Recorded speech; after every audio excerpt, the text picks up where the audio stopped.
All right, Mom, you there? Yes, I am. How are you? I'm doing well. Okay, speak up just a little bit. I'm doing fine. Okay. So, welcome back to another episode of my channel. Welcome, family. This is Black Nutrition for Your Soul. Today with me, I have a very special lady.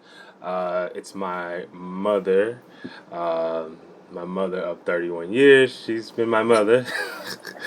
um, She lives in Tennessee. I'm here in New York City. So I asked her just to be on the show today because I just like having conversations with people. And yesterday I had one with my good friend Danny about postpartum depression. And today I wanted to have one with my mother and just talk to her and just let you guys see how beautiful she is and how funny and all that good stuff. So, Mom, say hi to everyone. Hello, everyone. Okay, what are you doing today? Nothing. Relaxing. Relaxing? That's it. Okay, we gotta turn. I can't hear you. We gotta turn you You up. can't hear me? Hold on.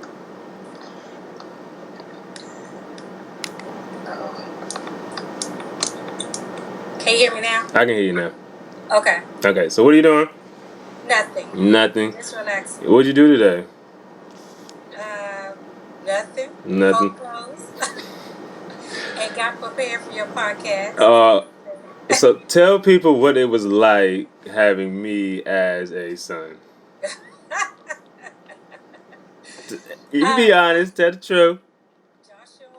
Having Joshua as a son was joyful. He was very, very, very, very hyper as a little boy. I mean, hyper as a little boy. He would wake up talking, go to bed talking. He was always beating on things, taking things apart. He even tried to set the house on fire. So he was a very... I was experimenting, not setting the house on fire. I was experimenting.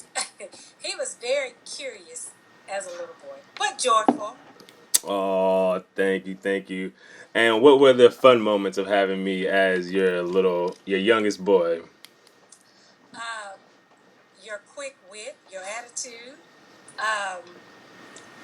You try to act like you don't have a heart and you don't feel anything. You know, always trying to act hard, but you are. You have. I'm a sensitive person. You care about people. I do. Just your personality was a joy. I'm not dead, so it still is a joy. Well, is it? But you know, I mean, you said as a boy. Oh yeah, as a child, oh yeah. So I mean, as a boy, it was awesome having you as a child. Oh, okay. So, what were your fondest moments of me? My fondest moments of you. Tell that person to stop calling you. I know it. I just keep clicking them off. It's my stylist. I'll call him it. Oh, your stylist. My fondest moments of you would be watching you grow into a young man. Being able to talk to you. You were always my special son, and I always knew that you were different. That was your whole personality was different from everyone else's. You always used to tell me, Mom, I'm not gonna live in Tennessee. I'm gonna move away when I get older. That's exactly what I did. And you did. And just watching you grow and grow into a man was a joy to see. And you're very intellectual, so I love to hear you talk. You can hold a conversation. You've been like that as a child. Very argumentative. So I don't think argumentative. I just think debative, debative. I don't know. You're very debatable. So you always want to make sure you make your point clear and precise. That's true. So everybody know what you're saying. So, watching you as a child play football. And I broke that boy's leg. You remember that? And I never played football. I don't want to play football anymore. I'm like, why? I broke a boy's leg. I broke his leg. He said, I don't want to play anymore. Watching you play basketball, and I hate to say you're horrible. That's okay. I'm better at most things than basketball. Yeah. I was like, oh my poor baby out there. Well, at least I wasn't like my cousin and shot the ball in the wrong basket. No, you did. But running track, you were good at track. I was fast. Like most niggas. I mean, black people. What you say? Nothing. So I can say that those are some fun moments of watching you grow, graduate from high school. You remember that time? Can I tell that story? What time? That you called me and you told you called the school and told them we had been in a car wreck and I broke my leg. Oh, when was that? And I came home. I had to leave work. Oh, that's when I was hiding under the. Yes. And I kept calling your name, Joshua. You wouldn't say anything. I said, I'm gonna call the police, Joshua, and you were hiding in the shower. I think I was supposed to get jumped that day. A little boy. No, you weren't gonna get jumped. Some boy was gonna want to fight you. Yeah. So I took you back up to the school and found out what the boy looked like. I was like, you running from him? You should have. So, I am not a fighter. I'm a lover. I am not a fighter. Yeah, those are some good memories to have. You remember when I took your car for a joyride in Target, and I didn't bring that up, but since you did, and let me. I mean, okay, let me start it off. Let me start it off. Okay, so I think I was about 10.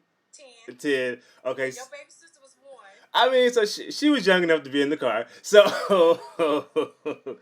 my mom told me to stay in the car while she ran into Target. But I think I had the audacity of hope that I could drive at 10. And I backed the car out. I backed the car out, and while I was backing it out, I hit a car. While I was trying to back it back in, I hit another car. I hit the car on the side of me, on the other side of me, in front of. I mean, this woman ran and said, "Stop! Just stop! Stop!" I was nervous at that point. So, as I drove up and I said, Joshua, sit in the car and watch your sister. It was summertime. I said, I will keep the air on and just watch your sister. And so I was in the store, so I was parked right where I could see them. So as I'm in line, I was returning something. So as I'm in line, somebody runs in the store and is like, does anybody have a green car? There's a little boy that's trying to drive and he's hit a car. So I go outside. He's hit about 3 cars already. Yeah, probably more. Yelling, I'm saying things maybe that shouldn't have been said to the kid back then, but I was so mad and upset at him because you're 10, you're old enough to sit in the back seat and watch your sister. So the policeman came. So he said, ma'am, do you mind if I speak with him? I was like, no. So he went back there, he was talking to him. So the last thing he told him, what I'm about to say is not going to save you for when your mama gets you home. I don't know if I got a whooping that day. I think you were too mad to even. I don't think I whooped you. I think everybody told me, don't whoop him because you're too mad to whoop him. Right. Yeah. I don't know if we can say whooping anymore, but still, I think. I was going to kid him. Well, you can say whooping. We can say whooping.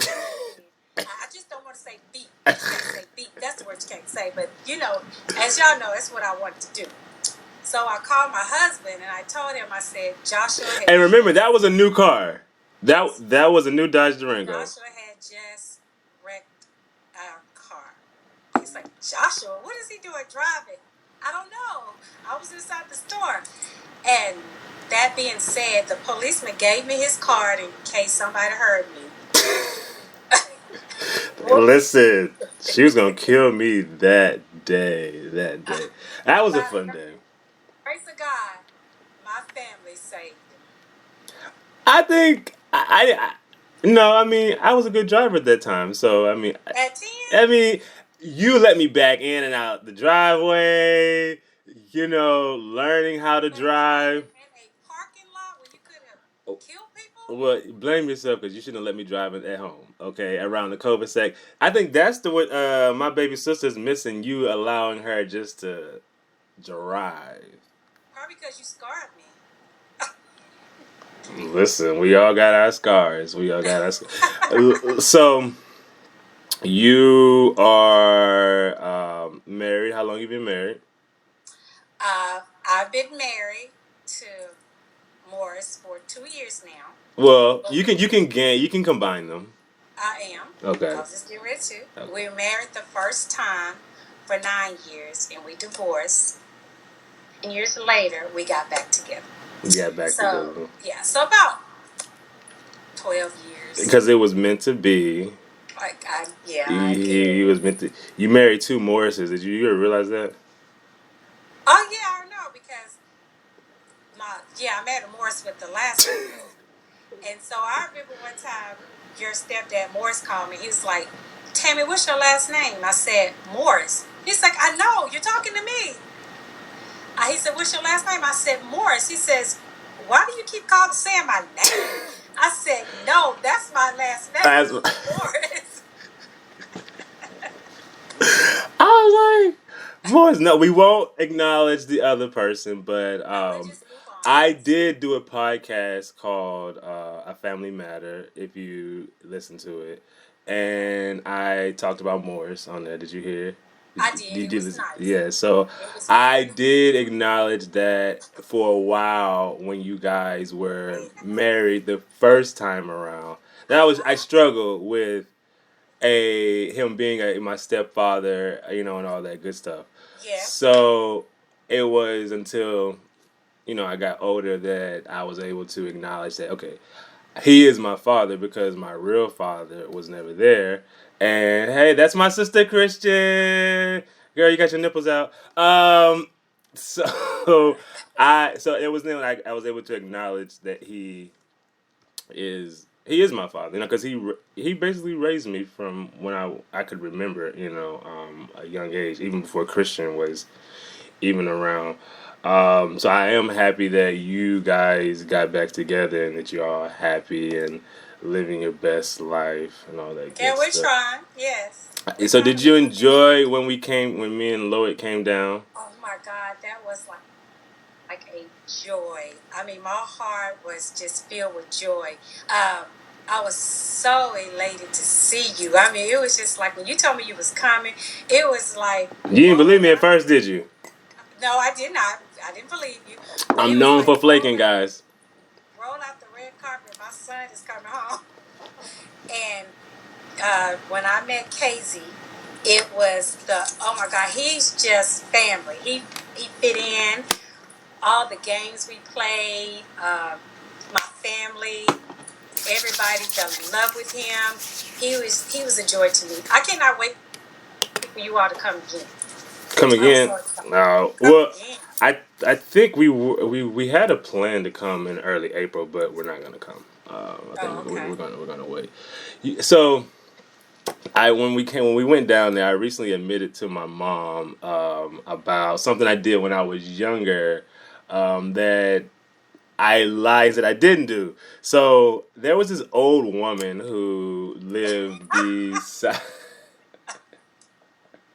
There was this old woman who lived beside us, and I'm trying to fix my camera. Hold on 1 second.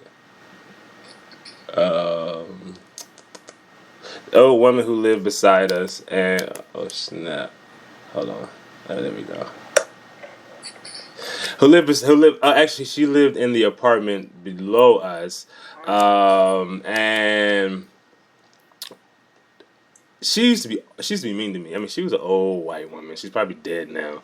She used to be so mean to me. I used to walk outside, wouldn't say anything. So she accused me of going in her house, that she saw me go in her house or whatever, and that I stole something. You remember that and all that stuff.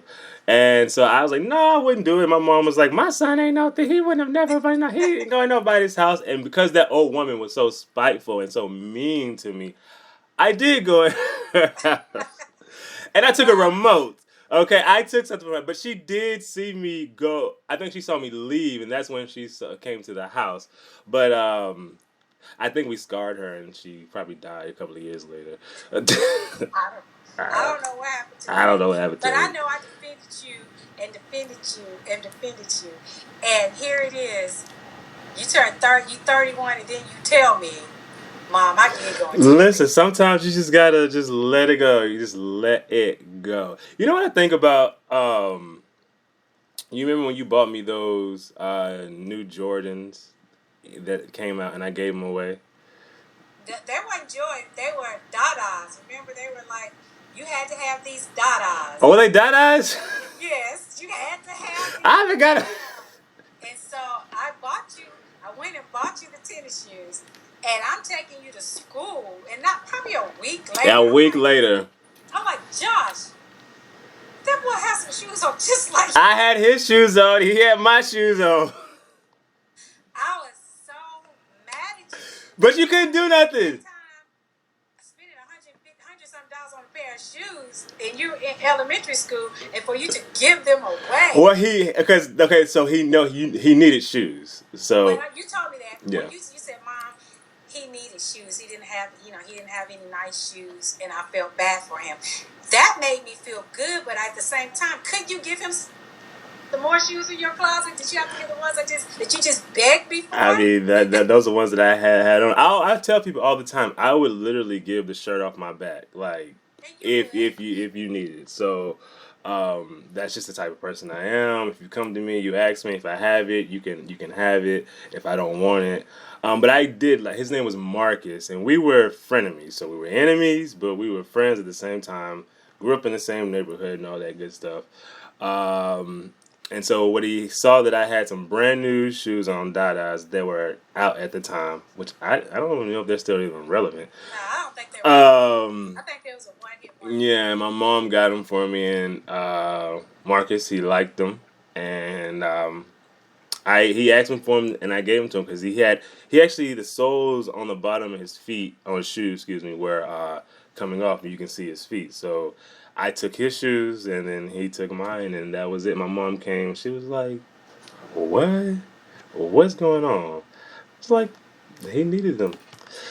But yeah, so I guess I had a good life. I had fun. Yeah. We didn't really, you know, need anything in life. We actually had everything we need. I have a really, really, really big family. I love my family. My mom's sister, my aunt Kim, my grandmama, my uncle Lee, Uncle Tim, Aunt Audrey. We just have a really, really, really big family. So I love them all. My mom is, she's the oldest of them all, but she acts like the youngest sometimes.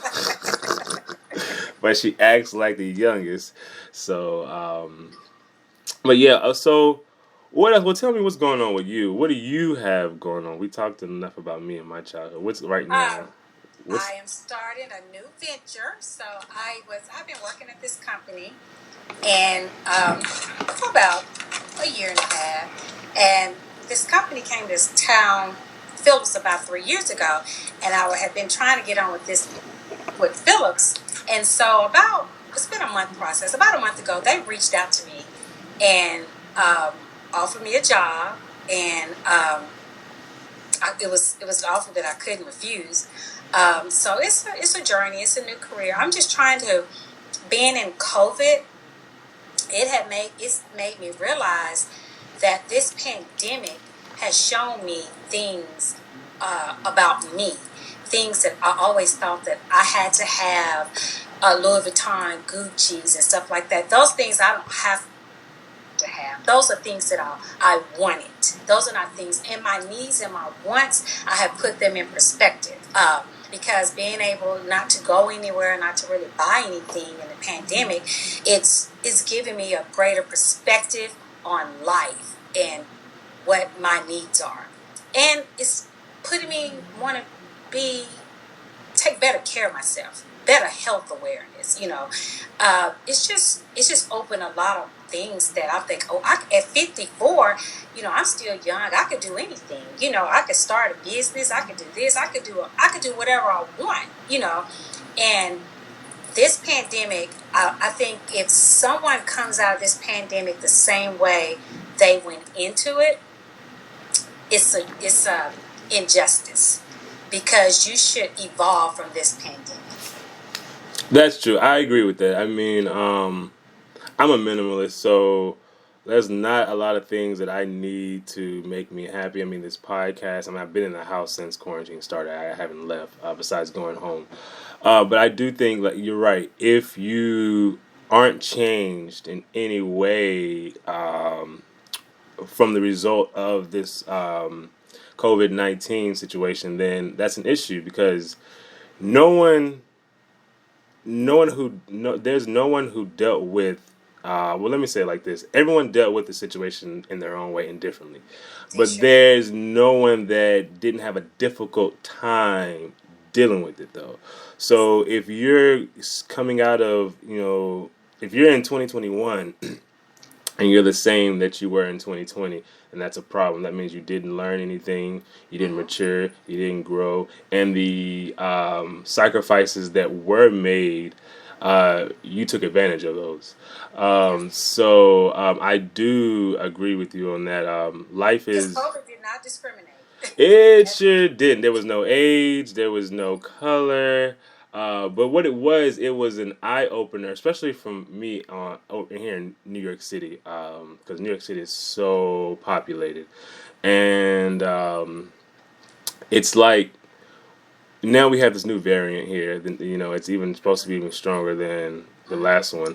But it's my concern with it here in New York City is I wonder who they're prioritizing or what they're prioritizing first. Like, I was telling some friends yesterday, and I think I told you yesterday, that here the lines are long for the vaccine.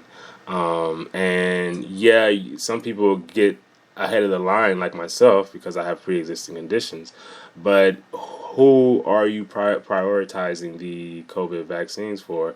Is it the white Americans, or is the black Americans, especially over here in Brooklyn? The black communities are so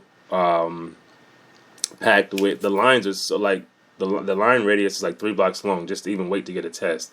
So, and then you go into the city, in the upper scale neighborhoods like Chelsea and whatever, and there are no lines at all, and people are walking in and out just to get in the test. So that's the only issue that I have, is how are they deciding to who to give the vaccine to and when to give the vaccine. So it's just different here. COVID has been different. As your stepdad, your dad, he was in the entertainment business, shut down, no work. So he had to do something. He had to adjust and do something different. So COVID, I say the first round when we was home, it was okay, but this second round has been I could see and feel the impact. So, and as to your point, who are they targeting? I think that the vaccine is for everybody. I don't know, and I don't know if it's they're not putting enough dosage in the black neighborhoods. I don't know, because here in Tennessee or in Murfreesboro, where I am, we could just walk into Walmart or wherever they're giving the vaccines, and there's no lines. So, as you said, New York is overpopulated, so it could be some variance there. But I can't speak for that part, but I can say here that we could just walk in and get our shots and leave. Well, that's good. I mean, that's good. So at least you don't have to worry about it. Are you going to get yours? I sure am. Has Morris, has he had his? He hasn't had his, because we're in the C category, and we can sign up on Monday. And so I'm going to sign us up on Monday to go have our shots. Okay. And I'm excited because I'm ready to get back to some type of normalcy. Even though I'm still going to wear my mask. But, I want to be able to still go out to eat, go to restaurant. I want to have some kind of normalcy back to our lives. So, yes, I'm going to get the shot. And, they have lifted the mask mandates here. So, it's a lot of people that's not going to wear the mask. They weren't wearing Oh, they have lifted the mask mandate? Yeah, you don't have to wear masks anymore. So, I think the numbers will probably climb again. So, it depends. Okay. All right. Well, what you got going on over there? What's that? Who you looking at? That was Christian. Something. So, okay. All right, so we're getting ready to head out. I want to thank my mom for being a part of this episode. Let me ask you something. This ain't your show. I know, but it ain't my show. I just go. So what was your fondest memory of me being your mom? Raising you as a single mom before I met Morris? Well, I talked about that on, I think, the Family Matters show where I wanted to always be around my mom before you got married. And I think we had a type of connection that could not have been broken. You know what I mean? We were tight. I mean, you were working at Calvary, I think it was. Yes. You know what I mean? So we were living Casey Lane, or prior to that, I think somewhere. No, we was living on Braidable, yeah. So because we had the condo, the duplex. Yep. So I mean, it had always been me and you.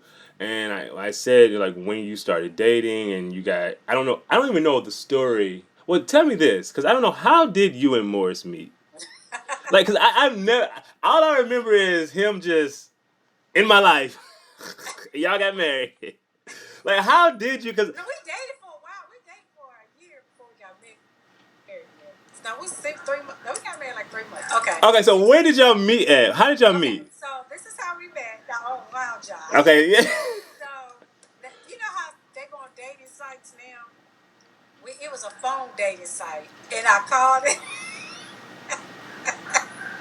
So he got... Oh, my God. So guys will like leave messages in your like inbox. Leave messages in your Mama. inbox. Left a message in my inbox. And so he asked could he come to Murfreesboro to Calvary while I was working to meet me and take me out to lunch. And I said yes, but all my the employees I worked around, they loved me. I was like, okay, this man is coming up here. I don't know what he looked like. I've never seen him before. I've just spoken to him on the phone. So when he came, everybody was up front, waiting for him to come. And they was like, oh my God, he's such a nice guy. He's such a nice guy. Yes, go to lunch with him or whatever. So we just hit it off. He was just a great guy. So y'all met on a dating phone. Yeah. So it's like a dating app on the phone. That is, and you leave a message. Hey, baby girl, how can I come see you? Can I come take you out to lunch? No, it was like, hey, my name is Morris and blah blah. And they would try to pair you up with people that was like pair you up with people just like they do on the sites. No, I don't know. I'm married. That was the only time I've ever been on a dating site ever in my life. I've never ever been on another one, and I got a gem out of it. So it was good. I can't believe it. I never knew that. That's how we met. Does Grandmama and them know? Grandmama and Kim? Yeah, everybody knows. Y'all met on a dating phone. That is a disgusting one, but look what you found. Look what you got. That's disgusting. I mean, hey, I just think about the conversation that you hear. He left a message in my inbox. I know, but most men probably aren't as charming as Morris. They probably left some dirty messages. It's a phone. You don't know who they are, And I right? Them. If they didn't sound right to me, then and I didn't meet him. Okay. Well, not disgusting, but weird. I don't know. It's weird here, but look what you got out of it. A great man. You got a Yeah. great child, Christian. Yes. A daughter out of it, and you became a great stepmom to his kids, and I love them. yeah, of course you do. I'm sure. So before we leave, I just would like you just to give words of encouragement to anyone, just who may be going through this COVID situation or mental health. Mental health is serious in It's our real. community, and so yeah, just give them something to encourage them by. I can say that if you're going through any kind of mental health, or because COVID has brought on a lot of mental health issues, and mental health is real. And I've worked in behavior health for years, and I encourage you all. It's okay to get help, talk to someone, but always trust in God. Foremost of anything, put your trust in God and ask God to lead you through anything that you're going through. And I say to you, I encourage you to, if you have a partner, speak to your partner, talk to your partner. Anything that's going on in your life in this situation or any situation, trust God, trust your partner. All right. Well, guys, don't hang up, Mom, because I got to do the outro. But, guys, thank you for tuning in to another episode of Black Nutrition for Your Soul. Just a little conversation with my mom. If you're watching on YouTube, hit the like and subscribe button. And if you're listening on on the podcast, Apple Podcasts or Spotify, I thank you. Like it for me, please. And this is my beautiful mom. And until the next time, guys, always be unapologetically black. Thank you.